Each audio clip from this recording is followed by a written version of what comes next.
Hello tout le monde, aujourd'hui on se retrouve pour un petit vlog. C'est ma dernière semaine de préparation avant mon départ pour Chicago pour les championnats du monde d'Aerox. On est le dimanche 1er juin et là je vais préparer ma semaine. Donc là je vais faire mon e-prep et je vais préparer mes entraînements pour la semaine. Bon, du coup ce que je vais faire je pense c'est que je vais répondre à vos questions pendant que j'ai ma nourriture qui cuit. Première question, ça ressemble à quoi un Aerox quand on est en fauteuil roulant? Donc pour ma catégorie, moi je suis en seated with hip function, donc assise quoi, avec fonction de hanche. Donc j'ai la même distance, j'ai 8 km, donc où je roule. Et après pour les stations, ça reste assez similaire, mais forcément il y a des adaptations. Donc pour commencer, on a le ski erg, au lieu d'avoir 1000 mètres, on va avoir 900 mètres dans ma catégorie. Pour le sled push et le sled pull, c'est les mêmes distances, les charges sont adaptées. Pour les burpees broad jump, c'est 2 poussées et ensuite un dips dans le fauteuil. Le rowing, comme pour le ski erg, on a 900 mètres au lieu de 1000 mètres. Pour les farmer's carry, on va prendre 2 kettlebells qu'on va poser sur nos genoux et on va faire les 200 mètres comme ça. Petit tips pour les personnes en fauteuil, de base, c'est 2 kettlebells de 16 kilos. Comme c'est quand même des grosses kettlebells, c'est pas forcément facile d'avoir assez de place pour le poser sur les genoux. J'ai toujours demandé si c'était possible d'avoir une seule kettlebell de 32 kilos. L'adaptation a toujours été acceptée. Donc pour ceux qui ont des petites jambes, c'est pratique. Pour les sandbag lunges, c'est mon adaptation préférée parce que je trouve que c'est assez original et c'est un mouvement qu'on n'avait pas vu dans le CrossFit. Donc j'ai trouvé ça très cool qu'ils inventent ce mouvement-là. C'est des sandbag side lift and turn around. Concrètement, on prend le sandbag, on le fait passer au-dessus de ses genoux pour le poser de l'autre côté du fauteuil. Et ensuite, on fait le tour du sandbag et on continue comme ça pour avancer. Et après, les wall balls, j'ai envie de dire classiques. Le nombre est réduit, donc dans ma catégorie, c'est 50 wall balls à 2 kg et une cible à 2 mètres. Je sais qu'il y a pas mal d'athlètes qui galèrent à trouver les standards, qui comprennent pas trop les adaptations, etc. Donc je vous mets en description le lien vers le rulebook de l'Irox. Aussi pour ceux qui sont pas encore classifiés, qui connaissent pas leur division, n'hésitez pas à m'envoyer un message. Je suis pas forcément une pro pour toutes les divisions, mais tout ce qui est fauteuil, quand même, je peux vous amener des indications, il n'y a pas de souci. Prochaine question, comment se passe ta préparation? Alors, pas comme prévu. À préparer, je me suis tout de suite mis à la préparation pour les Worlds, même si j'avais pas encore mon invitation. Je me suis dit qu'il fallait pas que je perde de temps, parce que si l'invitation mettait du temps à arriver, j'allais juste perdre des semaines de préparation. Ce qui s'est passé, l'invitation est arrivée relativement tard. Juste à préparer, ça a été super excitant parce que j'ai eu plein d'idées, de nouvelles choses à incorporer, de nouveaux exercices, de nouvelles façons de travailler. Donc toute cette nouveauté, j'étais super contente. Donc je me suis beaucoup focus sur le run. J'ai travaillé sur piste d'athlétisme. Je suis retournée un petit peu à ce que je faisais en basket fauteuil, travailler des slaloms, des pivots, des choses comme ça. Super cool. J'ai beaucoup aimé. À la salle, beaucoup de WOD Aerox, etc. C'était très sympa. Mais le gros mais, c'est que je me suis blessée à la hanche. J'ai un gros conflit articulaire là qui me gêne beaucoup. Concrètement, dès que je me penche en avant, ça me fait mal. Donc, courir, ça fait mal. Pour ceux qui visualisent pas quand on est en fauteuil, en fait, moi je me penche complètement et ensuite je me relève. Donc ça vient complètement pincer la hanche. Sur le rameur aussi, ça me gêne, sur le ski. Sur d'autres exercices aussi, mais on va dire c'est un peu plus secondaire. Donc là, j'ai eu 3 semaines sans run. Sur du renfo, j'avais mal, c'était assez compliqué à gérer. Donc j'ai fait énormément de renfo là. Ça fait une semaine que j'ai recommencé à courir, donc je fais des petites distances pour me réhabituer au fur et à mesure. Le ski erg, j'ai pas arrêté d'en faire, juste j'utilisais seulement les bras, donc c'était un petit peu différent tout de même. Donc là, ça fait une semaine que j'ai recommencé vraiment amplitude complète en me penchant en avant.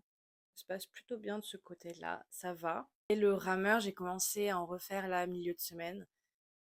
Un peu compliqué, mais bon, j'y vais progressivement, je pense que ça va le faire. Malgré tout, je reste positive, il reste quand même 2 semaines, donc la situation peut quand même pas mal évoluer. Et puis on va pas se mentir, des épreuves comme ça se joue beaucoup au mental. Donc je pense qu'en restant positif, il peut vraiment se passer beaucoup de choses avec l'adrénaline et tout. Je pense que j'ai toutes les cartes en main.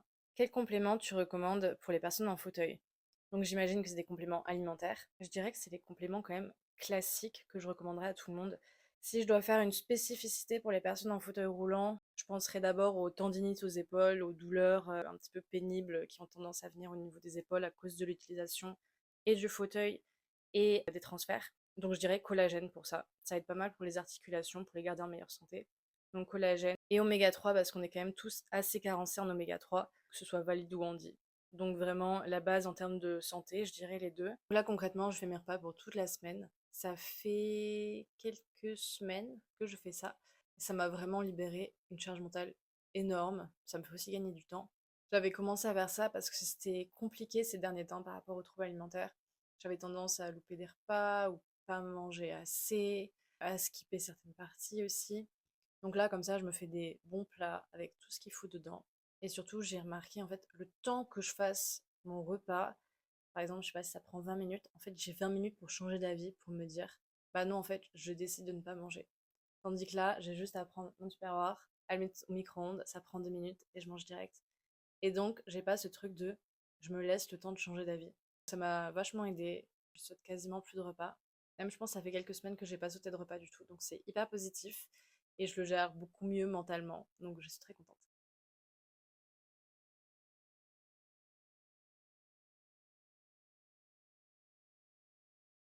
Évidemment, elle est toujours très investie, elle, hein, quand c'est la bouffe. Et voilà, c'est enfin terminé. Donc là, concrètement, petit plat avec semoule dinde poivron. Ici, on a du poulet, du riz, des petits pois carottes. La même chose, mais là, c'est de la dinde avec du curry.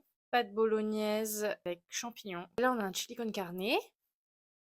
Et là, on a des pâtes au pesto, du poulet et des asperges. Je fais 10 repas. En général, après, je complète en faisant quelques autres repas, notamment tout ce qui est poisson, je préfère pas le faire à l'avance. Hello tout le monde, alors aujourd'hui, on est lundi, il est 8h30. Là, je vais prendre mon petit déjeuner, me préparer et partir à l'entraînement. Donc le matin, souvent, moi, j'ai pas très faim, donc je reste simple. Je prends un œuf au plat, du pain, des framboises, et là, c'est mes compléments alimentaires. Donc je prends des oméga 3 et du collagène, et évidemment, petit café noisette pour accompagner.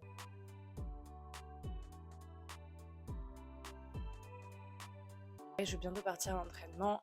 Et là, je suis en train de préparer mes shakers. Donc, j'en fais un avec des électrolytes et un avec de la whey et de la créatine. Semaine un peu spéciale au niveau de l'entraînement. Là, le but, ça va être de remettre du volume sur ma hanche, donc sur tout ce qui est ergo et run notamment.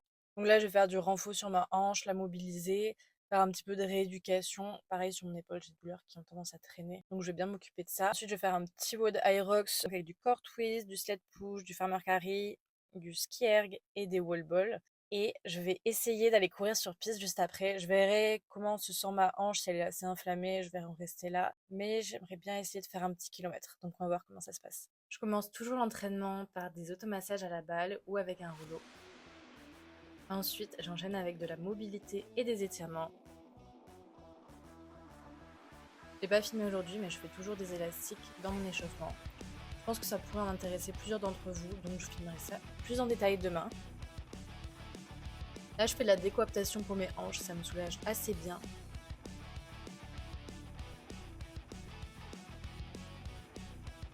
Et ensuite, c'est parti pour le WOD. Aujourd'hui, ça va être 5 tours de 20 dumbbell core twist, 12,5 mètres de sled push à 75 kg, donc c'est la charge Aerox, 25 mètres de farmer carry, 200 mètres de ski et 25 wall ball.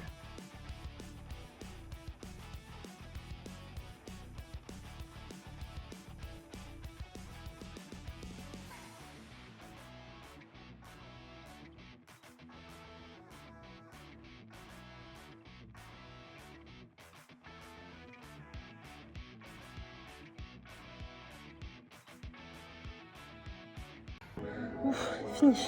Ça y est, entraînement terminé. C'était dur. Non, en vrai, super entraînement. Là, j'ai notamment fait du dumbbell core twist pour réhabituer un peu mes hanches à tout ce qui est rotation. Concrètement, tous les mouvements étaient douloureux là jusqu'à il y a peut-être 2 semaines. Maintenant, c'est quand même mieux. Toujours douloureux, mais c'est mieux. Pour le sandbag side lift, je sais que ça va être quand même compliqué d'aller chercher sur le côté d'un autre, que ça peut quand même raviver des douleurs et faire de l'inflammation. Donc là, en fait, ça fait une bonne semaine que je vais chercher des mouvements qui viennent un peu chercher sur le côté, mais gentiment. Donc le dumbbell core twist, c'est pas mal. La semaine dernière, j'avais fait aussi du side to side slam ball, mais en faisant vraiment un gros rebond. Donc comme ça, j'avais pas cherché non plus trop sur le côté, mais ça commençait à induire un petit peu cette rotation. Je sais que cette semaine aussi, au lieu de faire les side lifts, un turnaround avec un sandbag, je vais faire pareil mais avec une kettlebell. Ça permet d'aller chercher moins bas. Ça reproduit bien le mouvement, mais ça va être un peu moins challengeant pour la hanche. Cette semaine, je vais essayer d'incorporer un petit peu tout ça. Je voulais aller courir sur piste là maintenant, mais j'ai quand même la hanche qui chauffe. Donc je pense que je vais plutôt y aller cet après-midi, en essayant peut-être un petit peu de faire plus de distance. J'aimerais bien, on verra. Le but, c'est de pas inflammer. En tout cas, bilan de la séance hyper positif. J'ai vraiment pu mettre de l'intensité, donc je suis très contente. Là, je vais rentrer tranquillement chez moi et je vais boire un petit shaker en même temps. Du coup, là, il est 13h30. Je suis déjà lavée. Je vais aller manger là. Au programme de l'après-midi, je vais faire une petite sieste. J'ai rendez-vous chez le médecin. Je vais aller courir. Et puis après, j'ai des mails envoyés et un petit peu de contenu à faire. Donc voilà mon repas du midi. On a du poulet, du riz et petits pois carottes avec le collagène en supplément. Allez, c'est parti, je vais aller commencer mon entraînement de run, mais juste avant, je voulais vous parler des techniques de propulsion du fauteuil. 4 patterns différents, et il y a notamment un pattern qui a été identifié comme plus efficace et surtout qui diminue le risque de blessure. C'est le pattern semi-circulaire. À côté de ça, il y a 3 autres patterns, je vous mettrai des images, je pense que ce sera beaucoup plus simple à comprendre que des explications qui sont un petit peu trop longues. Et en tout cas, quand on regarde les études qui ont été faites, la plupart des utilisateurs de fauteuils roulants utilisent les patterns qui sont les moins efficients et qui sont le plus sujets au risque de blessure. Ceux qui font un peu de run ou même qui utilisent un fauteuil tout simplement, je vous invite à regarder un petit peu la façon dont vous poussez votre fauteuil. Ça peut être assez intéressant de voir peut-être est-ce qu'il y a quelque chose à modifier, de s'entraîner à ça. Pour tous ceux qui veulent faire l'aérox, je pense que ça peut être assez intéressant. Merci au docteur Vigier qui a partagé toutes ces infos avec moi. Je vous mets toutes les sources en bio pour ceux que ça intéresse et qui ont envie d'aller un peu plus en détail. Allez, c'est parti. Programme de l'entraînement, 800 mètres de run, puis 200 mètres de marche arrière. Ça fait la récup active concrètement entre les tours. Et je vais faire 3 tours comme ça. Je finis avec 200 mètres en poussée alternée pour le cool-down. Les gars, c'est une fin d'entraînement. Je suis trop contente. Cumulé en marche en j'ai fait 2400 mètres. C'est clairement la plus grosse distance que j'ai fait jusqu'à maintenant depuis que j'ai des soucis à la hanche là, donc depuis un mois peut-être à peu près maintenant. Donc je suis très très contente. Trop mignonne. Genre à chaque fois que je rentre à la maison, elle monte sur mes genoux, elle me fait la fête. Oh, c'est dur d'être un petit chat. Hello tout le monde, alors aujourd'hui on est le mardi 3 juin. Je vous ai pas filmé la fin de journée hier, mais globalement au niveau de la nutrition vous avez un petit peu tout vu. C'est-à-dire qu'après mon deuxième entraînement, j'ai pris les mêmes shakers. Pendant l'entraînement, j'ai pris des électrolytes, juste après j'ai pris whey et créatine. Ensuite je suis rentrée chez moi, j'ai fait un peu de création de contenu, j'avais pas mal de montage à faire et de choses comme ça. Programme du jour, séance full renfo. À la fin j'aimerais bien faire un petit peu d'intervalle au rameur. Je ne sais pas ce que ça va donner avec ma hanche. J'ai assez mal dormi, donc je le sens un petit peu aujourd'hui quand même. Mais voilà, je vais essayer de faire tout ça. J'ai retrouvé un adhérent de la salle qui voulait que je lui montre des exercices de mobilité. Donc on s'est fait une bonne petite session.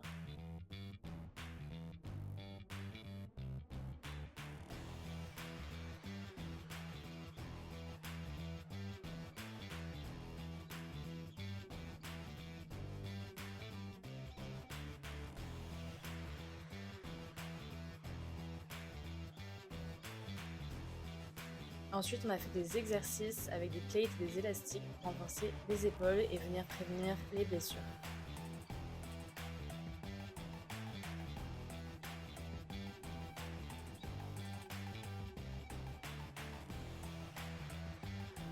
Aujourd'hui, j'ai fait pas mal de renfo, 3 fois 20 reps à chaque fois, avec des charges pas trop lourdes pour être en forme la semaine prochaine.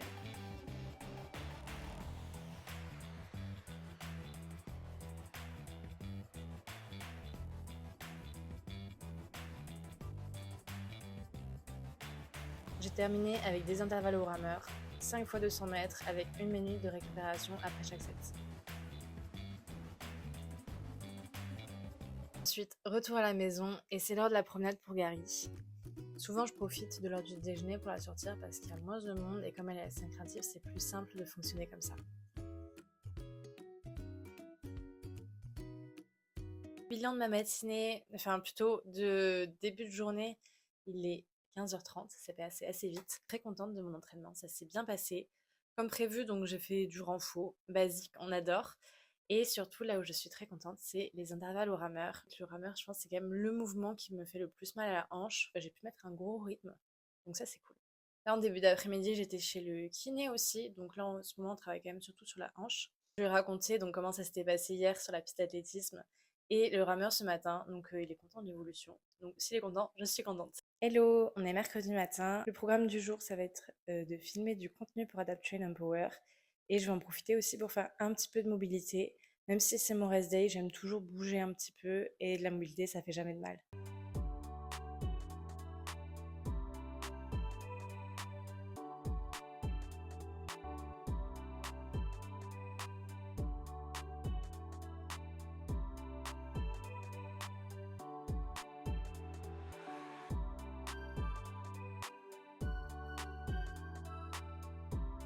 Bon, du coup, matinée productive, j'ai filmé pas mal de contenu pour Adapt Train Empower.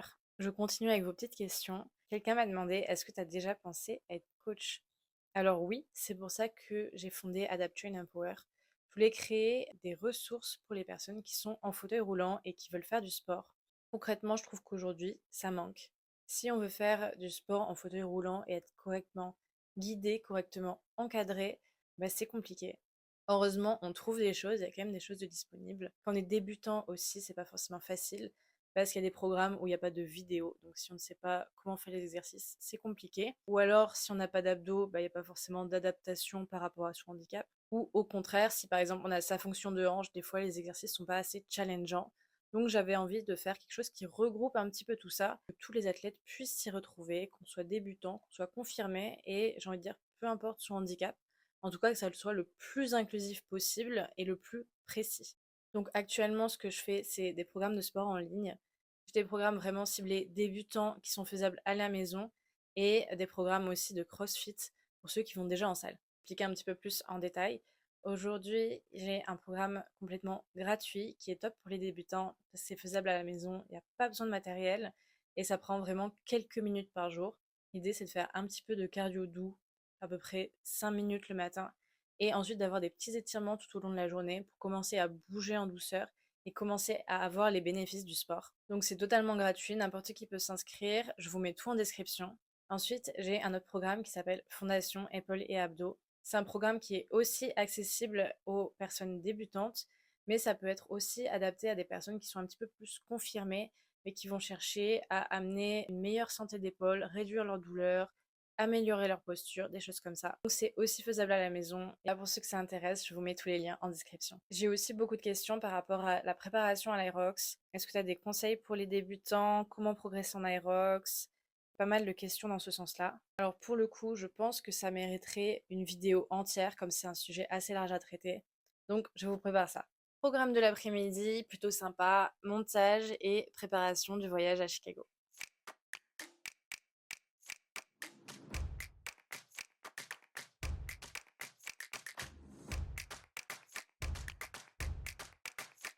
Hello tout le monde, là je vais partir à l'entraînement. Wow.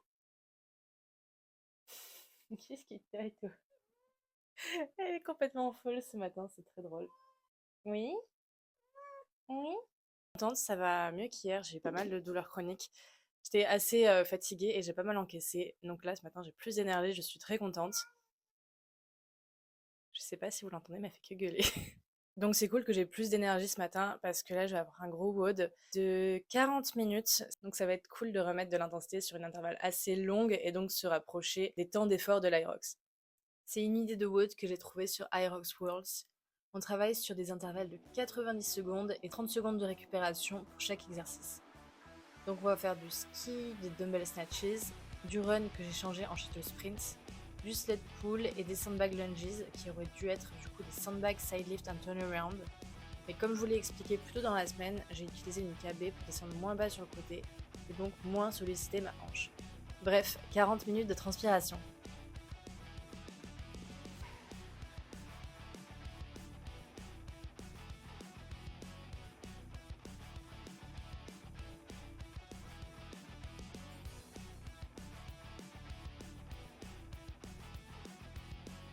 Fin d'entraînement, c'était trop cool, j'ai adoré l'entraînement.